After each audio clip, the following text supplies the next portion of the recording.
I know that this is a very contentious subject that we've been discussing. And Deacon Representative Johnson, you certainly had a lot of amendments. Representative Goldman, certainly you have been working on behalf of your constituents, I believe. But I got to say that when you refused the amendment that would give the authority to the police department, that concerns me. The very police department that we're saying we want to empower, you said that you would not accept that amendment. I started writing notes about this issue and what it means. You know, I'm known here as a pastor, but I haven't always been a pastor. In fact, before I came here, I was a city manager. And I resigned as a city manager because my predecessor, Representative Helen Giddings, who served here for almost a quarter of a century, asked me to run. She came to my office and asked me to run. And I got to tell you that the $600 compared to what I was making there is a little difference. But I was driven, Brother Thompson, by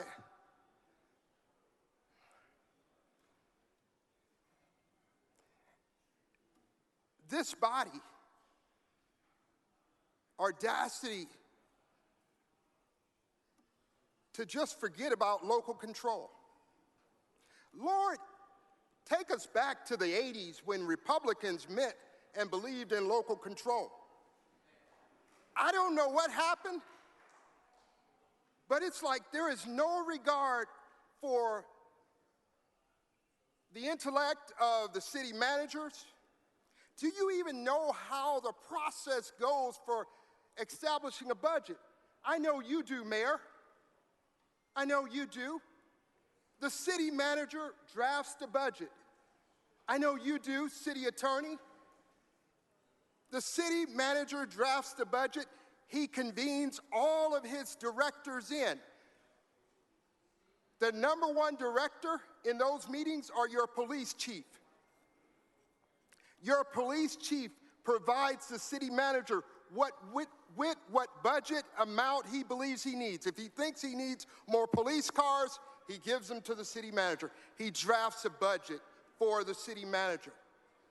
Same with the fire department.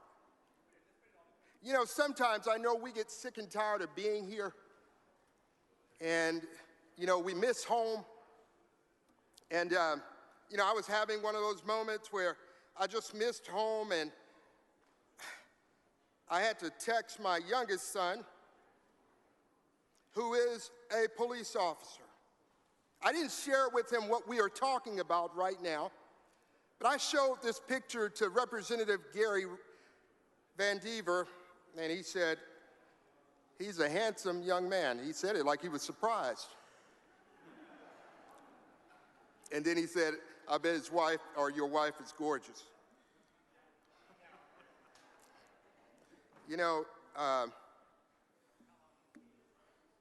those budgets are drafted based on the needs of the community.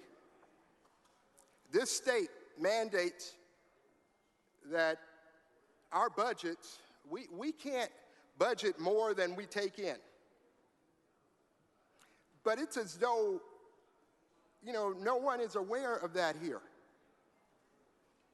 The number one issue for us is public safety, because we are the ones who go into, and when I say we, as a former mayor and city manager and city council member and mayor pro tem, I'll tell you, when we run into HEB or to Tom Thumb in my community, the citizens see us. We can't just arbitrarily raise taxes. We're not here at the Capitol. I'm not 3 hours plus away from home when I make these decisions back home. I'm at home. So Let me stick to my notes because I'm getting a little excited. My son told me, Dad, I'm getting ready to meet with our city manager, our new city manager. I know her, she's really dynamic from Virginia. And she's about business.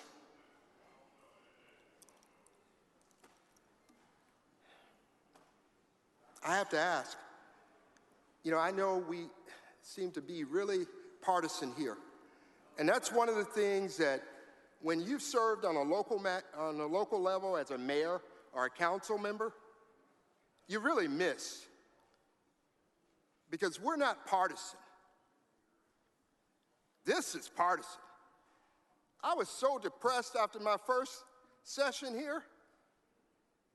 It doesn't matter whether something is good or bad. I had one of my Republican friends write something for me. I'm not going to say who it was and what it was.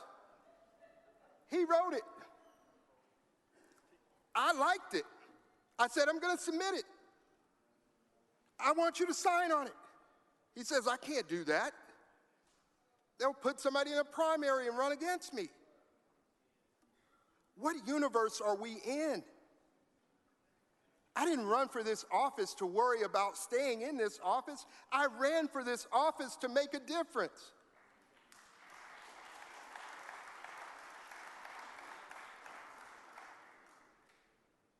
My predecessor, Helen Giddings, whenever there was an issue dealing with municipalities, she would call me when I was a mayor. She would call me when I was a city manager because she had never served as either.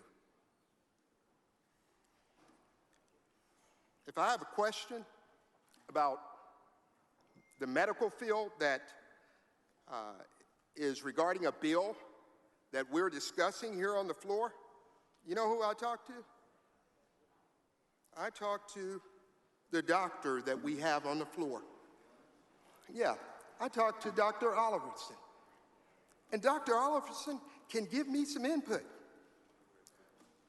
When I have a question about education administration, I talk to Gary Van Dever. I think he may be the only ISD former superintendent here.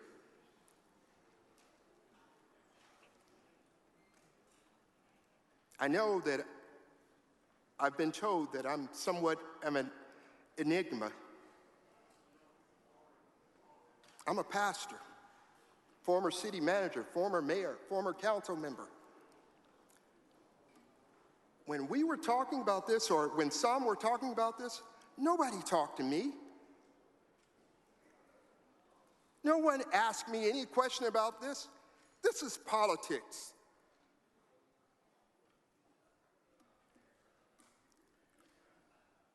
What makes me different?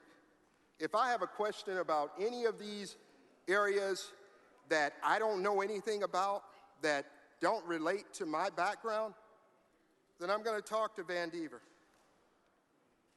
Representative Goldman, when I walked up here, you said, I love you. And I'm sure he meant that in a, agape manner, right? And I love you too.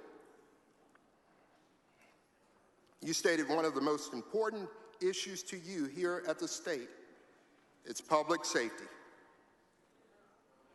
Public safety. Each of us has a Bible in our desk. Am I right about that, Representative Krause? I'm sure you've opened yours many times. Each of us has a Bible in our desk. If this is our number one priority, why is it that cities outspend us for public safety? 65 to 70% of our overall budget is for public safety. We know city business. But you know what the state spends for public safety? About 6% is what we spend for public safety overall.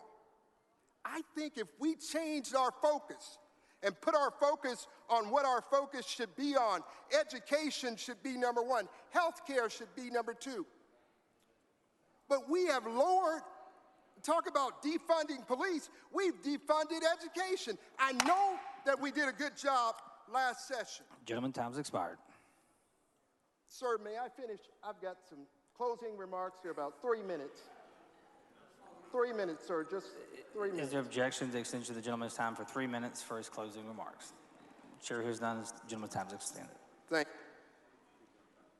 Parenthetically, Jesus says, where your treasure is, that's where your heart is. Matthew chapter 6, verse 21. Where your treasure is, that's where your heart is. The city's heart is in public safety, 65 to 70%. Ours is about 6%.